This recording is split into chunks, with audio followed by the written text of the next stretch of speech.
Oliver never imagined a simple wheelchair ramp could cause chaos. The moment he built one for his sister Emily, the HOA pounced. A letter arrived demanding its removal, citing community guidelines. Oliver scoffed. Emily needed it to get inside her own home. There was no way he was backing down. The house was perfect for Emily, or so they had thought. A quiet neighborhood, wide sidewalks, a place where she could finally have some peace after years of struggling with inaccessible apartments. But the problem revealed itself the moment she moved in. There were 3 steps leading up to the front door, and Emily's wheelchair couldn't climb them. Oliver didn't even hesitate. He grabbed his tools and built a sturdy wooden ramp in a single day. The next morning, as Emily rolled down the ramp, for the first time a smile on her face, Oliver felt like he had done something right. He didn't expect trouble until he saw a woman across the street, watching, arms crossed, lips pursed. She whispered to a man next to her, and they both shook their heads disapprovingly. Oliver ignored them. He was used to people judging Emily's wheelchair, making assumptions about what she could or couldn't do. It wasn't their business anyway. Then came the letter, bold red ink stamped across the top, official notice of violation. Oliver ripped it open, his eyes scanned the words. Immediately, the HOA has determined that your unauthorized structure is in violation of community aesthetic standards. Please remove it within 7 days to avoid penalties. His jaw tightened. Aesthetic standards? What about accessibility? What about basic human decency? He crumpled the letter and tossed it aside, deciding right then and there he wasn't going to follow their ridiculous demand. He knew HOA rules could be strict, but this was beyond unreasonable. Still, he wanted to be civil about it. He walked to the HOA office later that afternoon with the letter in hand, expecting to find someone willing to listen. Instead, he found Lancaster. Lancaster, the HOA president, sat behind a desk covered in neatly stacked papers, not a single one out of place. As Oliver stepped in, he barely looked up. His silver-rimmed glasses slid down his nose as he finally met Oliver's eyes. "Can I help you?" he asked, voice dry as sandpaper. Oliver held up the letter. "Yeah, you can tell me why my sister's wheelchair ramp is a problem, because from where I stand, this is straight-up discrimination." Lancaster sighed, as if this was a minor inconvenience. Rather than a serious issue, he leaned back in his chair, adjusting his glasses before speaking. "I understand you have concerns, but the HOA has rules. Every structure must be approved before installation. We have a process in place, and this ramp was not approved." Oliver's fingers curled into fists. "You're telling me I need permission for my disabled sister to access her own house? That's what you're saying?" Lancaster didn't flinch. "The rules are clear: no unauthorized modifications, and the board has deemed this ramp a visual disruption. It must be removed." Oliver felt his anger rising. This wasn't about a ramp. This was about control. This was about power. But what Lancaster didn't realize was that he had just picked the wrong fight. When Oliver refused to remove the ramp, HOA president Lancaster showed up in person, a tall man with a permanent skull, dressed in a crisp suit that looked out of place in the suburban neighborhood. He arrived unannounced, knocking sharply on Oliver's door as if he had urgent business. But Oliver already knew why he was there, and he wasn't in the mood for games. Opening the door, Oliver crossed his arms and leaned against the frame, waiting for the man to speak. Lancaster looked past him, his gaze settling on the wooden ramp as if it was a personal insult to him and his precious HOA rules. "This structure violates community standards," he said in a clipped voice. "You've already received notice of the violation, and now I'm here to ensure compliance. You need to remove it immediately." Oliver let out a slow breath, his patience running thin. "You mean the ramp my disabled sister needs to get into her own house?" "Yeah, that's not happening," he said evenly, his jaw tight. Lancaster scoffed. "It's an eyesore. It disrupts the uniformity of the neighborhood. We have rules for a reason. The community agrees to these standards. When they move in, you are not exempt." Oliver's fists clenched, but before he could respond, Emily appeared behind him, her wheelchair rolling forward with ease thanks to the very ramp that HOA wanted gone. She looked up at Lancaster, her expression calm, but her eyes filled with quiet defiance. "Sir, I don't think you understand," she said, her voice steady. "I can't use the stairs. I need the ramp. If you take it away, you're saying I don't belong here." Lancaster didn't even blink. Rules are rules, he said coldly. If you needed accommodations, you should have applied for an exception before modifying the property. Unfortunately, you didn't, and now it's too late. He handed Oliver a second notice, this one with bold letters, stating that continued violations would result in daily fines effective immediately. Oliver snatched the paper from his hand, his teeth clenched. So that's how it is. You don't care about accessibility or fairness. You just want control. He took a step forward, voice low and dangerous. Let me tell you something. I don't scare easy, and I don't back down, especially when it comes to my sister. Lancaster didn't move, unfazed by the threat. He simply adjusted his tie and gave a small smirk. Suit yourself. But the fines will add up quickly. Most people find it easier to comply in the end. And with that, he turned and walked away, leaving Oliver standing in the doorway seething. By the next morning, the fines had already begun piling up. An official letter, stamped with a HOA seal, listed the growing total each day. Another $100 soon, it would be thousands. Emily looked at the letter, then back at her brother, worry creasing her brow. Oliver, we can't afford this. What are we going to do? Oliver exhaled, his mind already made up. We fight with everything we have. Days later, a new letter arrived, this one more aggressive than before. The HOA had officially declared Oliver and Emily in violation of community guidelines, effective immediately. Failure to comply would result in legal action. Oliver crumpled the paper in his fist, anger bubbling inside him. This wasn't about a ramp anymore. This was a power play, and the HOA was making sure they knew who was in charge.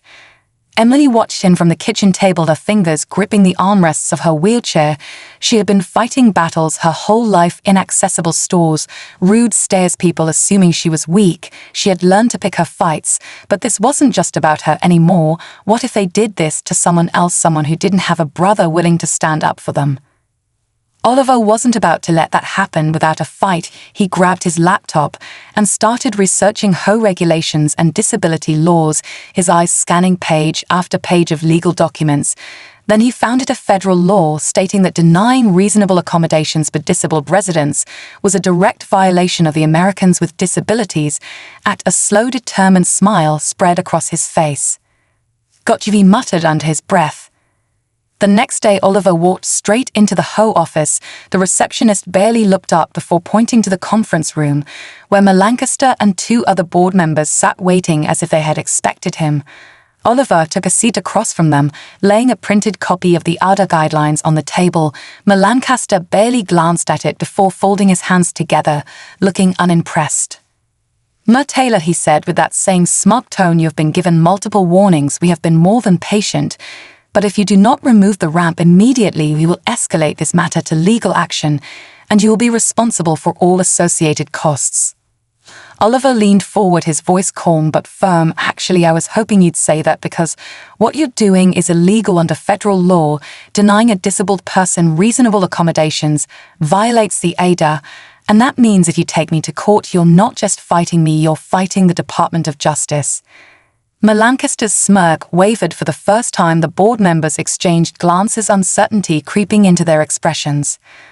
Oliver pressed on. "If you fine me, I will fight it. If you try to sue me, I will counter-sue. And if you don't back off right now, I will make sure the entire community knows exactly what kind of people you are." Silence filled the room. Lancaster's fingers tapped against the table, a slow rhythmic beat. Then he exhaled, sharply folding his arms. "Very well," he said, voice tight. "We will review the matter and notify you of our decision within the week." Oliver stood up, gripping the documents he had printed. "That's fine, but just so you know, I'm not waiting for your decision, and neither is my sister." As he walked out, he felt a surge of energy. For the first time since this all began, he knew they had the law on their side, but what he didn't know was that the HOA wasn't going to back down easily. They were just getting started. Oliver sent a formal complaint to the HOA citing the Americans with Disabilities Act. He expected them to back off. Instead, they doubled down. The next morning, he stepped outside and found a bright orange violation notice taped to the ramp in bold letters. It stated that every day the ramp remained, he would be fined $200. He ripped the paper down, his jaw clenched. This was no longer just about rules, it was personal. That afternoon, Emily found another letter in the mail. This one wasn't about the ramp. Instead, it claimed her van was parked improperly and must be moved within 24 hours, or face-towering Emily frowned, staring at the notice. Her van was always parked in the driveway, just like everyone else's. She handed the paper to Oliver, who skimmed it before shaking his head. "They're targeting you now," he muttered. "If they can't get to me, they'll come after you." Sure enough, the next few days brought an onslaught of petty complaints. One morning, they woke up to find another violation, stating that Emily's flower pots on the porch were too tall. Another day, it was a noise complaint. Even though neither of them played loud music or had guests over, each notice came the fine, and each one made it clearer that the HOA wasn't just trying to enforce rules, they were trying to force them out. Emily felt the weight of it pressing down on her. "Maybe we should just move," she said one evening, her voice tired. "Maybe it's not worth all this stress." Oliver looked at her stunned. "That's what they want, Em," he said. "They want to make our lives miserable until we give up. But we're not going anywhere. This is your home too, and I'll be damned if I let them take it from you."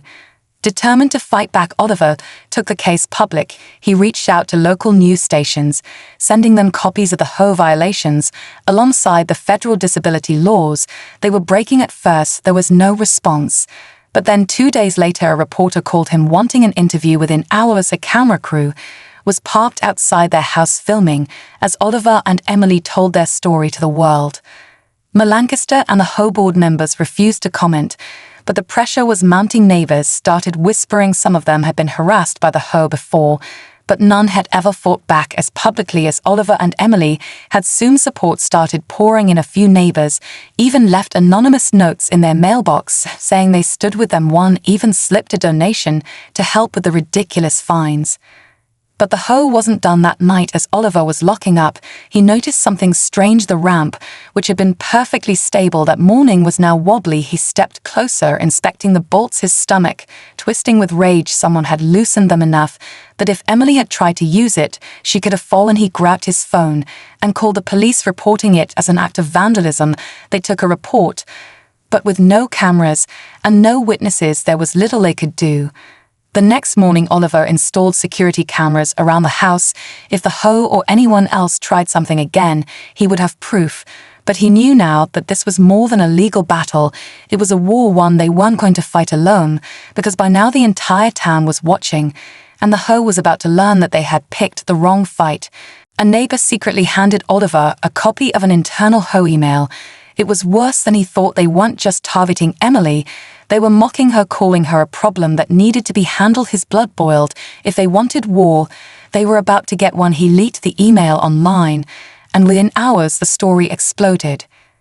News outlets picked it up, disability rights groups started sharing it, even local politicians. Wade in the HOA had gone too far, and now everyone knew it. People flooded the HOA's official website, demanding answers. Their social media pages were overwhelmed with angry comments demanding justice.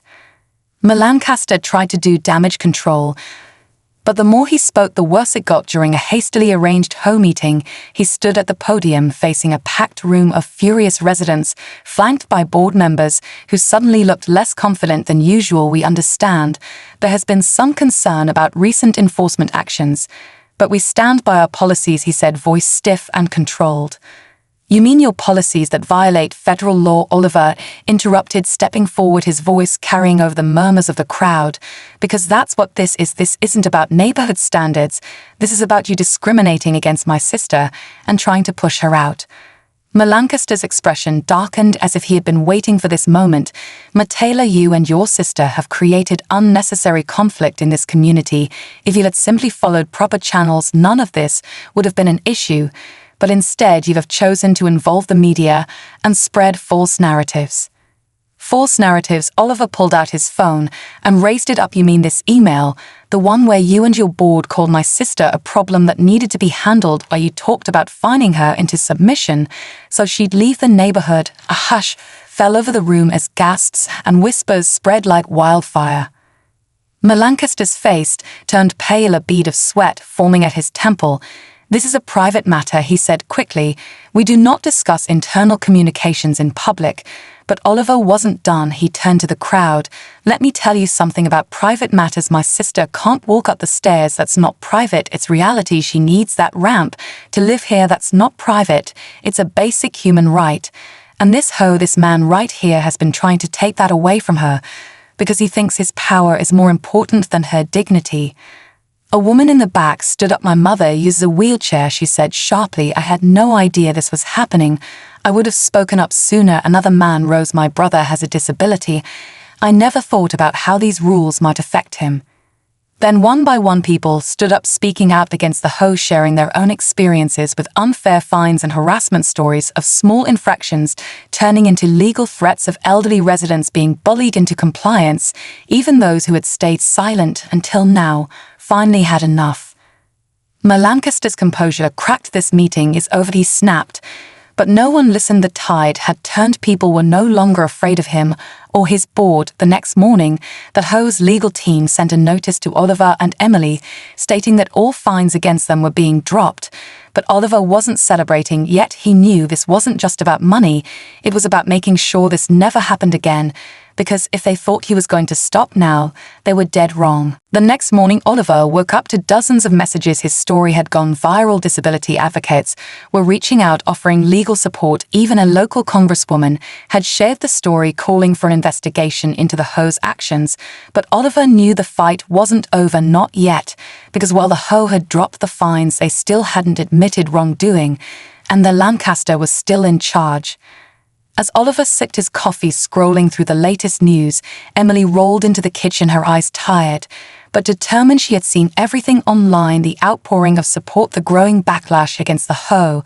But she also knew how these things worked. People got angry for a while, then they moved on, and she and Oliver would still be stuck here with a ramp the HOA could try to take down again. "We have to do more," she said firmly. "We have to make sure they can't do this to anyone else ever again." Oliver nodded, already thinking ahead. They needed to take real action, expose every corrupt decision, every unfair fine, every family they had bullied into silence, and he knew exactly where to start. That afternoon, he set up a town hall meeting at a local community center, posting about it on social media, inviting anyone with a story to come share, and they did. People poured in, residents from their own neighborhood, people from other communities, even a few former HOA board members who had resigned because they couldn't stomach the corruption anymore. One by one, they told their stories. An elderly man who had been fined for having his trash cans visible for 5 minutes after pickup, a single mother who had been harassed over the color of her front door, a veteran who had been threatened with legal action because his service dog wasn't approved by the HOA's so-called pet policy. Every story painted the same picture. This wasn't about keeping the neighborhood nice, it was about control. Oliver recorded every testimony, uploading them online. Within hours, the videos were spreading faster than the HOA could contain. The next day, the local news was at their doorstep again. And this time, they weren't just covering the ramp, they were covering the HOA's entire history of abuse. Lancaster finally broke. Days after the town hall, he called for an emergency HOA meeting. But this time the room wasn't filled with board members, it was filled with furious homeowners, people demanding resignations, demanding accountability, demanding change. For the first time, the HOA was the one under pressure, and they weren't prepared for it. Lancaster tried to regain control. He stood at the podium, his voice strained as he insisted that everything had been done according to policy, that the HOA had simply been enforcing the rules fairly. But no one believed him, not anymore. When a homeowner stood up and demanded a vote of no confidence in the board, the room erupted in applause. The motion passed within minutes. Lancaster was out along with half the board. Within a week, a new election was scheduled, and Oliver knew this was their chance to fix everything. But he also knew the fight wasn't over, because tearing down corruption was one thing, building something better was another, and he wasn't about to walk away now. As the HOA board crumbled under the weight of public pressure, Oliver and Emily realized their fight had gone beyond just their neighborhood. What had started as a battle over a single ramp had exposed something much bigger, a system designed to intimidate and control homeowners with no regard for fairness or human dignity. But now, for the first time, the people had a chance to take that power back, and Oliver wasn't going to waste it.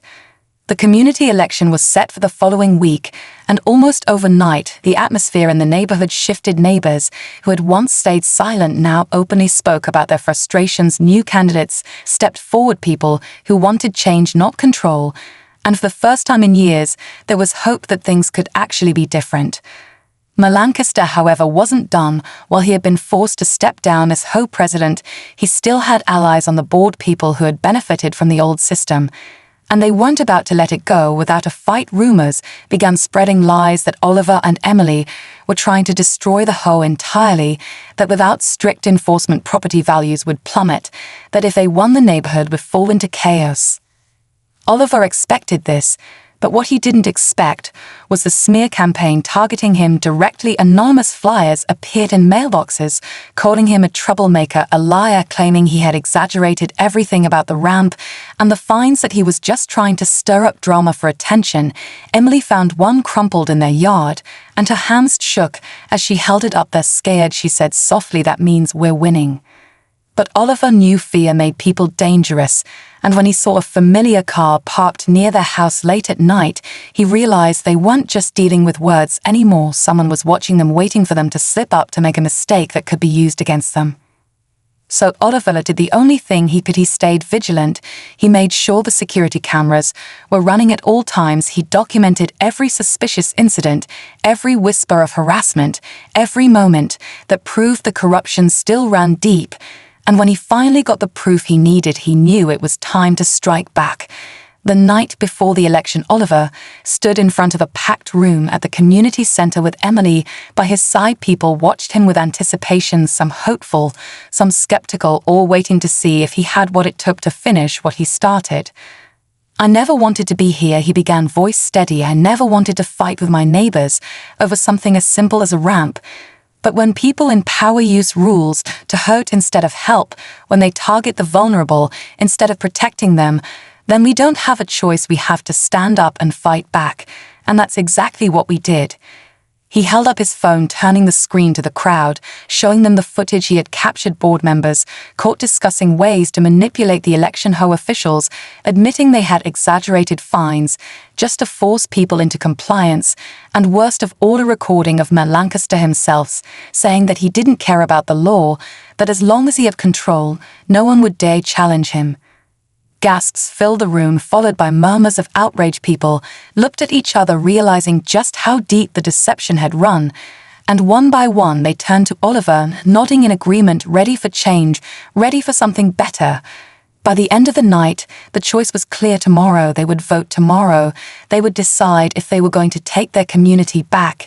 And Oliver knew deep in his heart that no matter what happened next, he and Emily had already won, because they had shown the world the truth, and the truth was powerful enough to tear down anything, even the strongest walls of corruption. The morning of the election arrived with a tense stillness in the air. Neighbors who once avoided each other now gathered in small groups, whispering about everything that had come to light over the past few weeks: the HOA's corruption, the lies, the abuse of power, and the fight that had exposed it all. Oliver stood on his porch, watching as people walked toward the community center, where voting was being held. Emily rolled up beside him, her expression unreadable. Today was the day everything changed, for better or worse.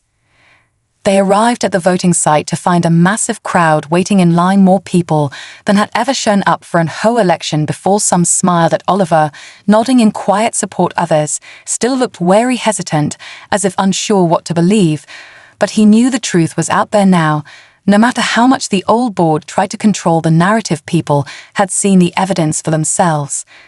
As the hours passed, the tension grew. Lancaster stood near the entrance, watching with narrowed eyes. Though he was no longer on the ballot, he had his people still fighting for control, trying to hold onto the system that had benefited them for years. He caught Oliver's gaze and smirked, shaking his head, as if to say, "You think you've won, but you haven't." Emily squeezed Oliver's arm. "Ignore him," she muttered. "He's already lost. He just doesn't know it yet." The polls closed at 5 and the votes were counted in real time. A massive screen had been set up outside the community center, displaying the results as they came in. Oliver felt his stomach twist as names started appearing on the screen. The old board members leading at first, but then something shifted. New names surged forward, people who had run on promises of transparency and fairness, the very people Oliver and Emily had supported.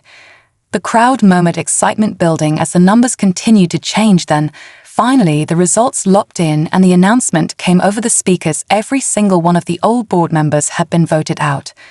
Cheers erupted. People clapped and hugged. Neighbors who had never spoken before suddenly felt like allies, like a true community again.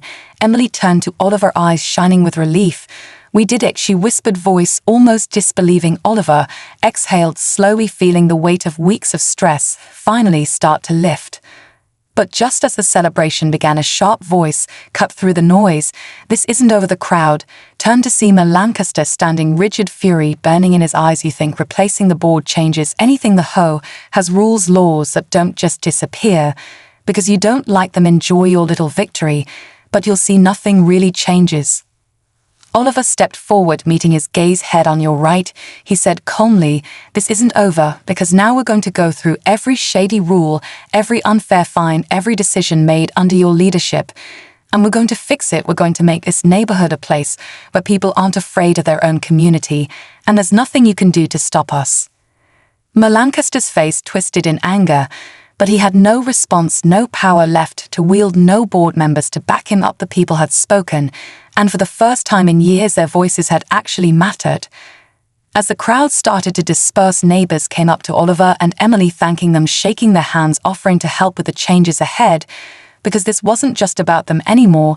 This was about all of them, about taking back what had been stolen from them for so long.